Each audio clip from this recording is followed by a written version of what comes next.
6 months had changed everything. The galaxy that once lived in fear now hummed with excitement and possibility. Everywhere you looked, humans and other species worked together, learned together, grew together. Taman stood on the bridge of the eternal dawn. He still could not quite believe he was there. After the crisis ended, Commander Minji had personally requested that he serve as a liaison officer between humanity and the Coalition. She had said his curiosity and open mind made him perfect for the role. He had accepted immediately. Now he walked the corridors of a human ship, learning their ways, teaching them about Coalition culture. It was hard work, but it was good work. Every day brought new wonders. Dr. Hanul, the human science officer, was showing him the medical bay. "This is our cellular regeneration chamber," she explained. She was young, enthusiastic, and patient with his endless questions. "We can heal almost any injury or disease. We have also learned to slow the aging process significantly." "How significantly?" Taman asked. "A species that normally lives 200 years can live for 1,000 with our treatment," Hanul said. "Maybe more. We are still learning." Taman felt his breath catch. "You are sharing this with us? This technology?" "Of course," Hanul smiled. "That was the agreement. We share everything. No secrets. No hidden advantages. True partnership." And they were keeping that promise. Human engineers worked on Coalition worlds, helping rebuild old infrastructure with quantum technology. Human doctors established medical centers that offered free treatment to anyone who needed it. Human teachers shared their knowledge in schools and universities across the galaxy. In return, Coalition species taught humans about the galaxy's history, its cultures, its art and music and literature. Humans learned that they were not the only species with interesting stories. They were not the only ones who had struggled and survived. The galaxy was full of wisdom that even they did not possess. Chancellor Bora attended the formal treaty signing ceremony. It was held on the Coalition capital world, in a grand hall that had hosted countless important events. But nothing as important as this. Counselor Yunji represented humanity. She was the first human to hold a permanent seat on the Galactic Coalition Council.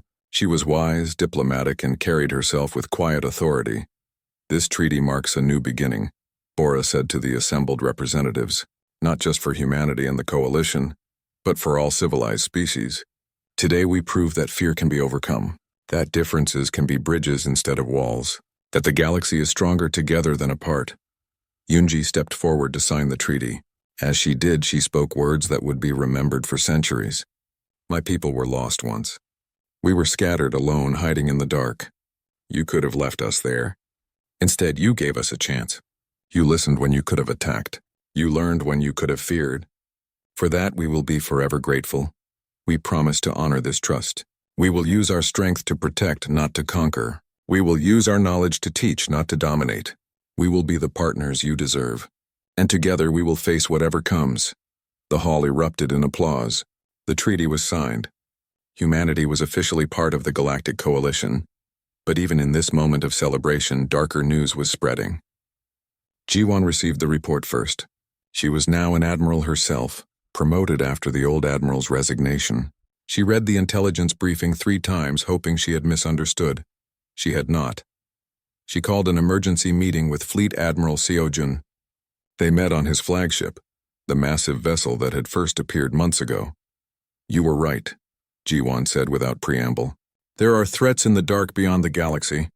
Our long-range sensors have detected them. Ships, thousands of ships.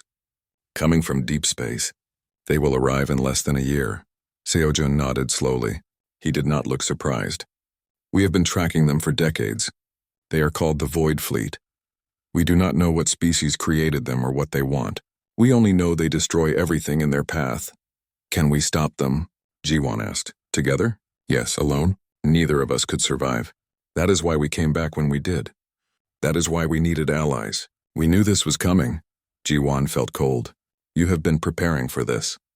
"For 500 years, Seojun confirmed. "That is why we developed our technology. That is why we watched the galaxy so carefully. We needed to understand what we were protecting. We needed to know if you were worth saving." "And are we?" Jiwon asked quietly. Seojun smiled. "Yes, you are complicated, diverse, creative, and stubborn. You argue with each other constantly. You make mistakes. But you also grow, learn, and change. You are worth fighting for. The news of the incoming threat spread quickly. Instead of causing panic, it caused something else, unity. The galaxy had a common enemy now, a reason to work together, a purpose beyond individual survival. Coalition engineers worked alongside human designers to build new defensive platforms. Every inhabited system received protection. Every world got shields. Every species contributed what they could. General Kyung-soo led the effort to train coalition forces in human combat techniques. He was patient but demanding. Your old tactics will not work against this enemy, he explained to the assembled officers. They do not negotiate. They do not retreat. They simply attack until nothing is left. We must be ready to meet them with absolute force. Soon he was among the pilots being trained. She practiced in simulations against human AI opponents. She lost every time at first. But slowly, gradually, she began to understand their methods. She began to think like they thought, fight like they fought. You are improving, General Kyung-soo told her after one session. You have good instincts. Keep training. We will need pilots like you. Months passed. The combined fleet grew larger and stronger every day. Human technology merged with coalition numbers created something neither could have achieved alone. They were ready. And then one day a different project was announced. Humanity wanted to return to Earth. They wanted to heal their homeworld. Scholar Wu Jin explained it to a gathering of historians and scientists from across the galaxy. Earth was our cradle, he said. The place where we first looked up at the stars and wondered what was out there. It may be dead now, but it does not have to stay that way. We have the technology to stabilize the sun. We have the power to bring life back to that world, not as a place to live, but as a memorial, a reminder of where we came from and what we lost, a promise that we will never forget. The project took 3 months. Human ships surrounded Earth's dying sun, building a massive quantum stabilizer. When they activated it, the sun calmed. Its violent death throes ceased. It settled into a stable, gentle burn that would last for billions of years. Then they turned to Earth itself. The dead, burned world was covered with machines that began the long work of restoration. Oceans would return. Forests would grow again. It would take centuries, but Earth would live once more. Taemin stood on the eternal dawn, watching the work begin. Minji joined him at the observation window. It is beautiful, he said. It is hope, Minji replied. Hope that what is lost can be found again, that what is broken can be repaired, that even death is not always final. Is that what you learned during your 1,000 years in the dark? Taemin asked. Minji smiled. That is what we learned, and more. We learned that survival is not enough, that power is not the goal, that the only thing that truly matters is what you do with the time you have, who you help, who you protect, who you love. We were once like you, she continued, afraid of strangers, suspicious of differences, focused on our own survival above all else. But losing Earth taught us something important. It taught us that we are all fragile, all temporary, and that the only way to truly survive is to take care of each other. Taemin nodded. He understood now. The humans had not come back to conquer. They had come back to share the most important lesson they had learned, that civilization only mattered if it meant something beyond power. That technology only mattered if it helped others. That strength only mattered if it protected the weak. The Void Fleet arrived exactly when predicted. They emerged from deep space in massive numbers, dark ships that seemed to absorb light itself. They came without warning, without communication, without mercy, and they met the combined forces of the galaxy waiting for them. The battle lasted for 3 weeks. It was fought across dozens of systems. Millions of ships from hundreds of species fought side by side. Human vessels provided the advanced technology and strategic leadership. Coalition forces provided numbers and determination. Together, they were unstoppable. Sunhee flew her fighter in formation with human pilots. She used everything she had learned, every trick and tactic. She fought harder than she had ever fought in her life. And when the battle ended, when the Void Fleet retreated back into deep space, she was still alive. They had won. The galaxy celebrated, not because they had destroyed an enemy, but because they had proven something important. They Hadohyun wiped the Grease D, proven that together, they could face anything. That unity was stronger than division. That hope was stronger than fear. Years passed. The galaxy entered what historians would call a golden age. Trade flourished. 3 months had passed since they started the project. The construction hangar was no longer empty. Now it was filled with pieces of alien technology scattered everywhere. Engine components, weapon systems, hull plating, and computer cores covered every available surface. It looked like chaos, but there was a method to it. Do-hyun stood in front of a large display screen, studying the design they had created. It did not look like any ship he had ever seen. That was because it was not based on any single species' design. It was something new, something human. The problem had become clear within the first week. Each alien species built their technology differently. The Thorians used one type of power system. The Kelrath used another. The Phazon used something else entirely. Nothing was compatible. Trying to connect them directly would cause system failures or explosions. Mina had been the one to suggest the solution. Instead of forcing alien systems to work together, they would create a human framework that sat between everything, a translation layer that would make all the different technologies speak the same language. It was brilliant. It was also incredibly difficult. Jiho arrived 2 months into the project. He was young, barely 26, but he was a genius with computer systems. Do-hyun had hired him to develop the artificial intelligence that would manage all the incompatible technologies. "How is the AI coming along?" Do-hyun asked. Jiho rubbed his tired eyes. He had been working for 30 hours straight. "It is learning, but slowly. Each alien system uses different protocols. The AI needs to understand all of them and translate in real time. That is like trying to speak 15 languages at once while doing math. Can you make it work?" "I think so. Give me another month." Soyeon was in the materials lab working on the hull design. She had a furnace running hot, melting down pieces of alien armor plating. Each species used different alloys. Thorian armor was thick and heavy. Kelrath armor was light but brittle. Phazon armor was flexible but weak against certain weapons. She had discovered something interesting. By melting them together and adding human materials, she could create a composite armor that combined the strengths of all three. It was stronger than any single design. But getting the mixture right was tricky. Too much of one element and the whole thing became unstable. "How many test batches have you made?" Do-hyun asked, watching her work. 47. This is number 48. "Any success?" She poured the molten metal into a mold. "A few have shown promise. But I need to test them under combat conditions to be sure. We will not know if this works until someone shoots at it." That was a problem for later. Right now they just needed to build something that would hold together. Taejin was in the engine bay, surrounded by salvaged drive systems. He had 4 different types of engines laid out before him. None of them were designed to work together, but he was determined to make them function as one. "The Thorian impulse drives are powerful but slow," he explained to Do-hyun. "The Kelrath quantum cores are fast but drain too much energy. But if I use the impulse drives for main propulsion and the quantum cores for burst speed, we could have the best of both." "Will they interface properly?" Taejin grinned. "Not if I follow the standard design rules. But I am not following the rules. I am building adapters that will force them to work together. It will not be pretty, but it should function." That became the team's motto. It will not be pretty, but it should function. Hyejin was having similar success with weapons. She had taken 3 broken weapon systems that the aliens had thrown away. Separately, none of them worked. But she had combined them into a single hybrid cannon that could fire multiple types of energy. "Most ships have one type of weapon," she explained. "Energy beams or plasma bolts or kinetic missiles. Each one has strengths and weaknesses. But our cannon can switch between them. If one type does not work against an enemy's shields, we try something else." "How fast can it switch?" "About 3 seconds. Not instant, but fast enough for combat." The work was exhausting. Everyone worked 18-hour shifts. They survived on recycled station food and coffee that tasted like engine oil. Sleep became a luxury. But slowly the ship began to take shape.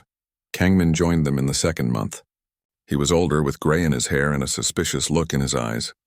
He had been a smuggler before turning legitimate. He still had connections to the black market and gray zones of the station. "I heard you need parts that are hard to find," he said when he first arrived. "Possibly. What can you get?" Kangmin smiled. "What do you need?" Over the next few weeks, Kangmin supplied them with components that should not have been available. Military-grade targeting computers, advanced sensor arrays, power regulators that were still sealed in their original containers. Do-hyun did not ask where they came from. He was just grateful to have them. The work was not without setbacks. Systems overloaded during tests. Hull sections cracked under pressure. The AI crashed 17 times before Jiho finally got it stable. Twice they had small fires that filled the hangar with smoke. But each failure taught them something. Each problem they solved made them better. The alien workers on the station thought they were crazy. Word spread about the humans building a ship from trash. Some came to watch and laugh. They made jokes about the scrap heap and the human garbage pile. Do-hyun ignored them. Let them laugh. They would see. One day, a Galactic Council inspector arrived. He was a Kelrath official with an attitude of bored superiority. He walked through the hangar, looking at their work with obvious disdain. "This is your warship?"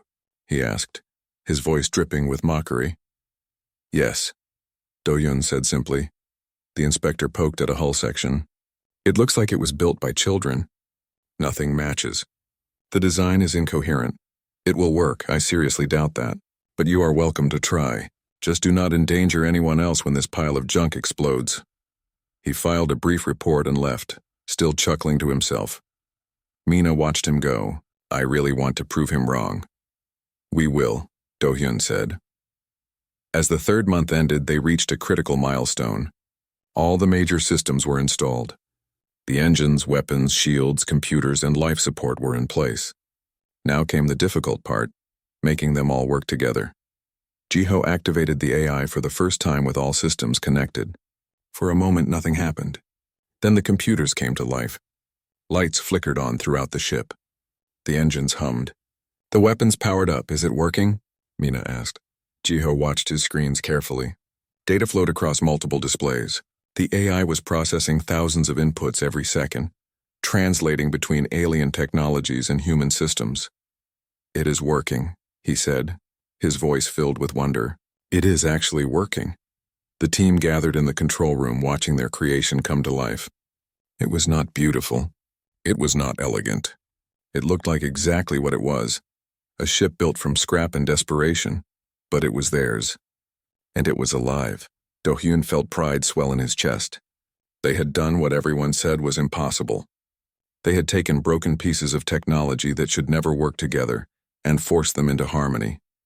Now came the real test. Could this ship actually fight? The ship was complete. 5 months had passed, 1 month ahead of schedule. It sat in the hangar like a sleeping beast, dark metal gleaming under the station lights. The team had worked without rest to finish it. Now they stood before their creation, exhausted but proud.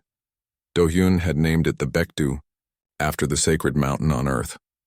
It was a fitting name for something built through struggle and determination. Admiral Young-sik arrived on Kepler Station the next day. He walked slowly around the ship, his experienced eyes taking in every detail. The hull was larger than he expected. The weapon arrays were more extensive. The engine configuration was unusual. "Tell me about her," he said. Do-hyun pulled up the specifications on a data pad. "She is bigger than we originally planned. Once we started, we realized we had enough materials to expand the design. Length is 400 meters, crew capacity of 120. The power output is 3 times what a standard Council warship produces." The Admiral raised his eyebrows. 3 times? "Yes, sir. The hybrid power system combines multiple alien technologies. They feed off each other in ways we did not expect. The result is more efficient than any single species design." Taejin joined them, his pilot instincts excited. "The engines can switch between 2 modes. High speed for pursuit and combat or low emissions for stealth. We can disappear from most sensors when we want to." Hyejin pointed to the weapons. 6 hybrid cannons, 2 on each side and 2 forward. Each cannon can fire energy beams, plasma bolts, or kinetic rounds. We also have 20 missile tubes loaded with salvaged warheads. "The shields are the interesting part," Mina added. "Soyeon's composite armor is the first layer of defense. It can absorb damage that would punch through normal hull plating. Behind that, we have adaptive shielding that cycles through different frequencies every few seconds." Admiral Young-sik looked impressed. "Why cycle the frequencies?" "Because most weapons are designed to break through one specific type of shield," Jiho explained. "By constantly changing, we make it harder for enemy weapons to find the right frequency to penetrate." "Show me," the Admiral said. They took him to the bridge. It was cramped compared to proper military vessels, but it was functional. The command chair sat in the center, surrounded by stations for weapons, navigation, engineering, and communications. Yoonji sat at the communications station. She was young and nervous, recently assigned to the project. This was her first real posting. All systems ready, Captain, she said to Taejin, who had taken the pilot's position. They ran a full systems test. Engines responded smoothly. Weapons charged without issue. Shields activated with a shimmer of energy around the hull. Every station reported green status. Take her out, Admiral Youngsik ordered. I want to see her fly. Taejin guided the Baekdu out of the hangar and into open space. The ship handled well, responsive to his commands. He pushed the engines harder, accelerating to combat speed. The Baekdu moved like a ship half her size. Impressive, the Admiral said. Can she fight? Do-hyun contacted station control and requested 3 training drones for a combat exercise. The drones were standard Council military equipment, used for pilot training throughout the galaxy. The drones appeared on sensors, moving into attack formation. They were programmed to simulate enemy fighters, fast, maneuverable, and armed with practice weapons that could mark hits without causing real damage. Engage when ready, Admiral Youngsik said. Taejin swung the ship toward the first drone. Hijin locked weapons and fired. The hybrid cannon sent a stream of energy that the drone easily dodged. But then the cannon switched to kinetic rounds. The drone's shields were calibrated for energy weapons. The metal slugs punched through and disabled it. The second drone attacked from behind. Alarms blared as practice weapons hit the Baekdu's shields. But the adaptive shielding cycled to a new frequency, and the drone's weapons became less effective. Taejin spun the ship and returned fire, destroying the second drone. The third drone was more cautious. It tried to stay at long range using hit-and-run tactics, but Jiho's AI predicted its movement pattern. The Baekdu was waiting when the drone made its next attack run. Hijin destroyed it with a plasma bolt. Total time 4 minutes and 17 seconds. Admiral Youngsik was quiet for a long moment. 3 training drones should not be that easy to defeat. The ship learns, Jiho said. The AI analyzes enemy behavior and adapts our tactics. The more we fight, the better we get. The Admiral looked at Do-hyun.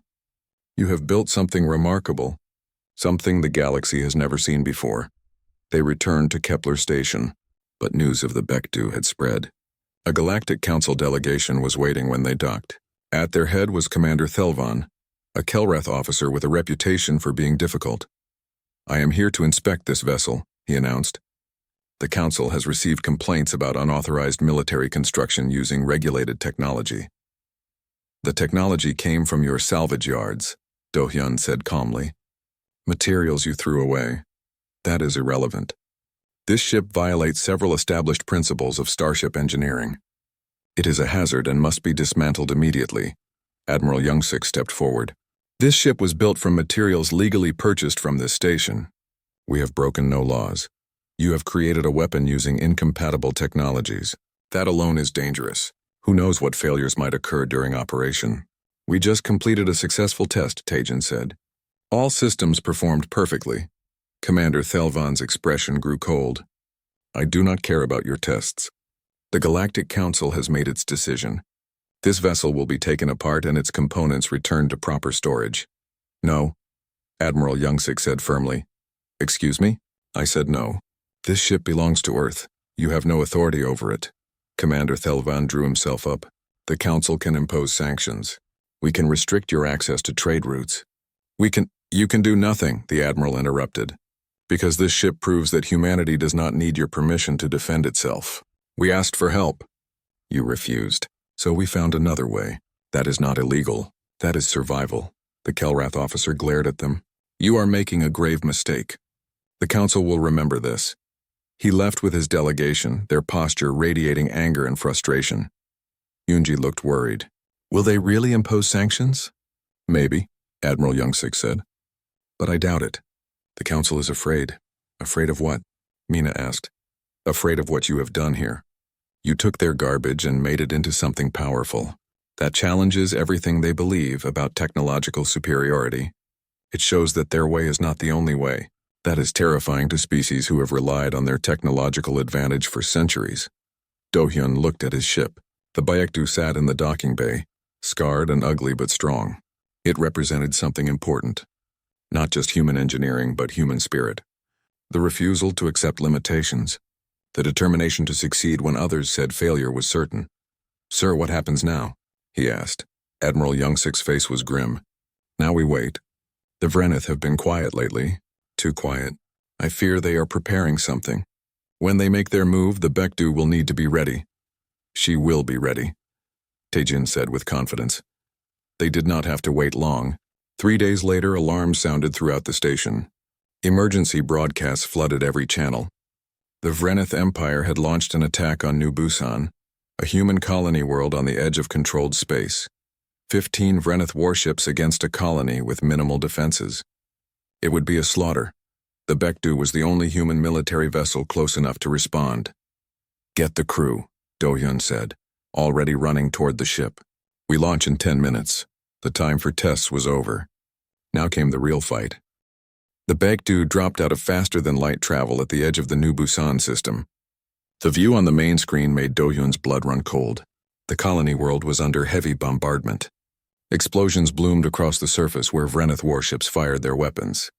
15 enemy vessels surrounded the planet like predators circling wounded prey. Get me a damage report on the colony, Do-hyun ordered. Yoonji worked her console frantically. Multiple hits on the main settlement.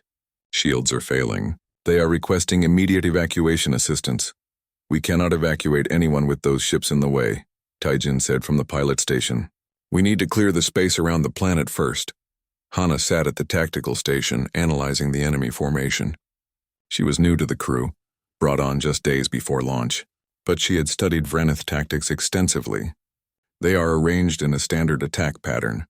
3 heavy cruisers form the main line. 12 lighter ships provide support and prevent escape. 1 against 15, Jinwoo muttered from engineering. Those are bad odds.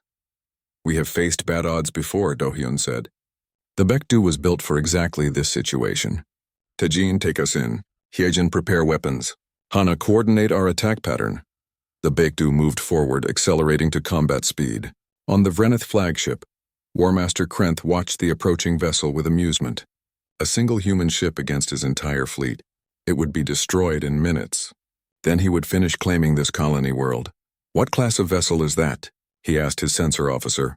Unknown, War Master. It does not match any design in our database. The power signature is unusual. Unusual how? It appears to be using multiple incompatible power systems simultaneously. That should not be possible. Krenth dismissed the concern. It does not matter. Destroy it. 3 Vreneth cruisers turned to engage the Baekdu. They opened fire with heavy plasma cannons. Bright bolts of energy streaked across space toward the human ship. Shields at maximum, Mina reported. Brace for impact. The plasma bolts hit the Baekdu's shields. The adaptive defenses cycled rapidly through different frequencies, dispersing the energy. Some got through, striking the composite hull armor Soyun's experimental alloy held. Scorch marks appeared on the metal, but no serious damage. Return fire, Do-hyun ordered. Hyejin locked onto the nearest cruiser and fired all forward weapons. The hybrid cannon sent a devastating barrage of mixed energy and kinetic rounds. The Vreneth shields absorbed the first few hits, but then the Baekdu's AI found a weakness. A frequency gap. A flaw in the shield harmonics. The next volley punched through. Explosions rippled along the cruiser's hull. Its engines failed. The massive ship went dark, drifting helplessly. First kill, Hyejin said with satisfaction. Krenth stood up from his command chair, shock on his face. What just happened? The human ship penetrated our shield somehow. I do not understand how. All ships concentrate fire on that vessel. Destroy it now! The Vreneth fleet converged on the Baekdu. Weapons fire came from every direction. Alarms screamed as the shields took massive damage. The ship shook violently. Shields down to 60%, Mina shouted over the noise. Taejin, evasive maneuvers, Do-hyun ordered. Do not let them get a solid lock on us. Taejin's hands flew over the controls. The Baekdu twisted and turned, moving in ways that should not be possible for a ship her size. The mixed engine configuration gave her unusual agility. Vreneth weapons tracked her, but she stayed one step ahead. Hana analyzed the enemy formation. They are clustering too close together. If we can cause a chain reaction, do it, Do-hyun said. The Baekdu dove toward 3 Vreneth ships flying in tight formation. Hyejin waited until the last moment, then fired missiles at the lead ship. The warheads were salvaged Phazon technology, designed to generate massive electromagnetic pulses. The missiles hit. The pulse wave expanded outward, overloading the shields of all 3 ships. Their systems flickered and failed. Now, Hana shouted. Taejin activated the burst engines. The Baekdu accelerated to incredible speed and rammed the disabled lead ship. The composite armor that Soyon had created proved its worth. The Bekdu's reinforced nose punched through the enemy hull like paper. The Vreneth ship tore apart. Debris scattered in all directions, some of it hitting the other two disabled vessels. Shields down to 30%, Mina warned. Hull integrity holding, but we cannot take much more of this. Jinwoo worked frantically in engineering. I am rerouting power from non-essential systems. Giving you everything I can. The Bekdu pulled away from the wreckage. 4 Vreneth ships were destroyed or disabled. 11 remained. The odds were improving, but they were still outnumbered. Jiho's AI ran thousands of simulations looking for patterns in enemy behavior. It found one. The Vreneth always protect their command ship. If we threaten it, they will break formation to defend. Where is the command ship? Do-hyun asked. Hana highlighted it on the tactical display. The largest cruiser, positioned at the center of their formation. That will be War Master Krenth's flagship. Then that is where we go. Taejin, full speed. Take us right down their throat. Are you insane? Yoonji said. We will never survive that. We do not need to survive it. We just need to make them think we are crazy enough to try. The Bekdu charged directly at the Vreneth command ship. Every enemy vessel opened fire. Space filled with energy weapons and missiles. The Bekdu's shields collapsed completely. Weapons fire struck the hull directly. Mina watched her damage control boards light up. Multiple hull breaches. Fires in sections 7 and 12. We are taking too much damage, but Jinwoo was already moving. He ran through the ship with a repair team, manually rerouting power conduits while explosions shook the corridors around him. His hands worked with practiced precision, connecting cables and bypassing damaged systems. Shields back up to 20%, he reported over the communications channel. I cannot give you more. The Bekdu fired everything she had at the command ship. Krenth's vessel was powerful, with heavy armor and strong shields. But the Bekdu's hybrid weapons found weaknesses that no single species ship would have exploited. Energy weapons cycled through frequencies until they found one that penetrated. Kinetic rounds targeted specific weak points in the hull structure. The command ship's shields failed. Its armor cracked. Secondary explosions rippled along its length. All ships pull back, Krenth ordered, fear finally entering his voice. Protect the flagship. Full defensive formation. The Vreneth fleet broke their attack pattern. They pulled back to shield their commander. The pressure on the Bekdu eased. Do-hyun saw his chance. Hana, target the ships on the colony side. Drive them away from the planet. The Bekdu swept along the Vreneth formation, firing continuously. 2 more enemy ships took critical damage and withdrew. The rest pulled back further, trying to regroup. Sir, the Vreneth fleet is retreating, Yoonji said with disbelief in her voice. They are leaving the system. Taejin let out a breath he had been holding. We did it. We actually did it. The crew erupted in cheers. They had faced impossible odds and won. The Bekdu had saved New Busan, but Do-hyun looked at the damage reports. The ship had taken a beating. They had been lucky. Next time the enemy would be prepared. On his damaged flagship, War Master Krenth watched the human ship grow smaller on his screens. He had underestimated them. He would not make that mistake again. The battle had lasted 47 minutes. In that time, everything had changed. 6 months after the Battle of New Busan, the Bekdu sat in an Earth shipyard undergoing repairs. The battle damage had been extensive, but nothing that could not be fixed. The ship had proven herself in combat. Now she would be made even stronger. Do-hyun walked through the construction facility, watching teams of workers restore his creation. New hull plating was being installed. Damaged systems were being replaced with improved versions. The lessons learned in battle were being applied to make the Bekdu better. But more importantly, 4 other ships were being built nearby. The Halasan, the Jirisan, the Seoriksan, and the Taebek. Each one followed the Bekdu's basic design but with improvements. Humanity was building a real fleet. Myeon supervised the construction of the new ships. She had studied every detail of the Bekdu's design and enhanced it. The second generation would be faster, stronger, and more efficient. How long until they are ready? Do-hyun asked. 8 months for the first 2. Another 4 for the second pair. We could build faster if we had more resources. We will have them soon. The council is being pressured to change their policies. That pressure came from Ambassador Suman, who was currently at the Galactic Council headquarters fighting for humanity's rights. She was a skilled diplomat who knew how to navigate the complex politics of the council. The emergency session had been called by the Vreneth Empire. They demanded the Council take action against humanity's illegal warship. They claimed the Bekdu violated multiple treaties and posed a threat to galactic peace. Ambassador Suman stood before the assembled council members, her posture calm and confident. The Vreneth complain about our ship. They say it is illegal, but they attacked our colony world without provocation. They murdered civilians, and when we defended ourselves, they cry about unfairness. High Counselor Vexthor, leader of the council, spoke carefully. The issue is not your right to defend yourselves. The issue is the method. Your vessel uses technologies in ways that violate established engineering principles. We used materials purchased legally from salvage yards, materials that your species threw away as garbage. If those materials are dangerous, why did you leave them where anyone could access them? Murmurs spread through the council chamber. She had made a good point. Furthermore, Suman continued, 3 other species have already contacted Earth requesting technology exchanges. They see the value in our approach. They understand that innovation comes from thinking differently. Only the species that feel threatened by human success want to restrict us. That was true. The Phazon, the Antar, and the Kelmore had all sent private delegations to Earth. They wanted to study human engineering methods. They wanted to learn how humans had made incompatible technologies work together.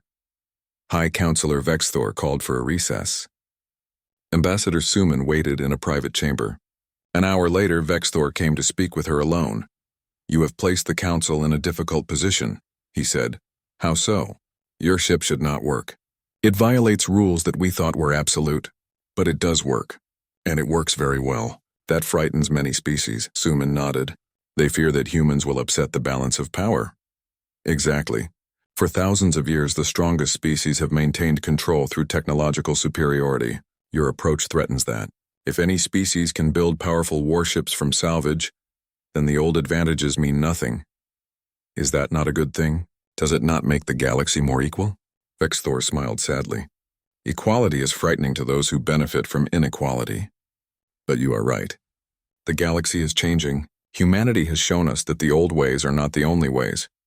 What will the Council decide? We will propose a compromise. Humanity will share certain technologies with the Council. In exchange, Earth will receive full military sovereignty. You may build whatever ships you want, however you want. No more restrictions. And the Vreneth? They will be told to leave human space alone. If they attack again, they will face Council sanctions. Ambassador Suman left the meeting satisfied. It was not a complete victory, but it was enough. Humanity would have the freedom to defend itself. Back on Earth, Do-hyun received the news with relief. The political pressure was finally easing. Now they could focus on what mattered, building more ships and training more crews. Taejin remained as captain of the Bekdu. The ship was his home now. He knew every system, every quirk, every strength and weakness. When the repairs were complete, he took her out for a test flight. She handled even better than before. Mina was given command of the Halasan when it was completed. She stood on the bridge of her own ship, feeling a mixture of pride and responsibility. The Halasan was her chance to prove herself as a captain, not just an engineer. Hyejin established a training academy for weapons specialists. She taught young officers everything she had learned about hybrid weapons systems. Her students came from all over Earth, eager to learn the new methods of combat. Jiho's artificial intelligence system became standard equipment on all human military vessels. Other species asked to license the technology. Jiho became wealthy, but he stayed humble. He continued to improve the AI, making it smarter and more adaptable. Soyeon's composite armor materials revolutionized human construction. Not just for warships, but for space stations, colony habitats, and cargo vessels. Her research made space travel safer for everyone. 1 year after the Battle of New Busan, the Bekdu led a patrol along the edge of human space. 3 new human warships flew in formation behind her. The Halasan, commanded by Mina, the Jirisan, commanded by a former student of Hyejin, and the Seoraksan, commanded by a young officer who had trained under Taejin. They were no longer alone. Humanity had a fleet. A sensor alert brought Yoonji's attention to her console. Sir, I am detecting multiple ships entering the system. They are Council vessels, Taejin tensed. Are they hostile? Negative. They are broadcasting friendly identification codes. It appears to be a joint patrol. 6 Galactic Council warships appeared on the main screen. Ships from the Kelrath, Phazon, Antar, Thorian, Kelmor, and even one from the Vreneth Empire. They arranged themselves in formation alongside the human vessels. A communication came through. High Counselor Vexthor appeared on the screen. Captain Tajin, it is good to see the Bekdu flying again. Thank you, Counselor. What brings the Council fleet to our borders? We are here to conduct joint patrol exercises. The Council has decided that human vessels will participate in regular defense operations. You have earned your place among us. Tajin felt a surge of pride. After years of being dismissed and underestimated, humanity was finally being treated as an equal. The combined fleet moved through space together. Human ships alongside alien vessels, working together, protecting the galaxy as partners, not as inferiors and superiors. Do-hyun watched the patrol from Earth, observing through remote feeds. He stood in the observation deck of the new construction facility, where 6 more ships were being built. The Bukhan-san, the Ode-san, the Songni-san, the Naijang-san, the Wolchul-san, and the Mudung-san. Admiral Youngsik joined him. The old admiral looked satisfied. You did well, he said. When I gave you this mission, I did not know if it was possible. I asked you to do the impossible. We just did what humans always do, Do-hyun replied. We adapted. We improvised. We survived. You did more than survive. You showed the galaxy what humanity is capable of. You changed how they see us. Do-hyun looked at the Bekdu on the screen, the ship that had been built from scrap. The ship that should not have worked. The ship that had saved a colony and earned humanity's place among the stars. We proved them wrong, he said quietly. They thought we were weak. They thought we were primitive. They gave us garbage and expected us to fail. And instead, we built the most fearsome warship in the galaxy. 5 years later, human warship design was studied at Galactic Engineering Institutes. The scrap heap approach became a recognized methodology. The Vreneth Empire signed a permanent peace treaty after 3 more defeats against human vessels. And the Bekdu, the ship built from nothing, was preserved as a monument. Future generations would visit her and learn about the humans who refused to accept limitations, the engineers who took broken pieces and made them whole, the crew who faced impossible odds and won. The galaxy had learned an important lesson. Never underestimate humanity. Never assume that being young means being weak, and never ever give humans access to your garbage. They will turn it into something you cannot defeat. The story of the Bekdu became legend, a reminder that sometimes the most powerful weapons are not built in advanced factories with unlimited resources. Sometimes they are built by desperate people with nothing but scrap and determination. And that kind of weapon is the most dangerous of all.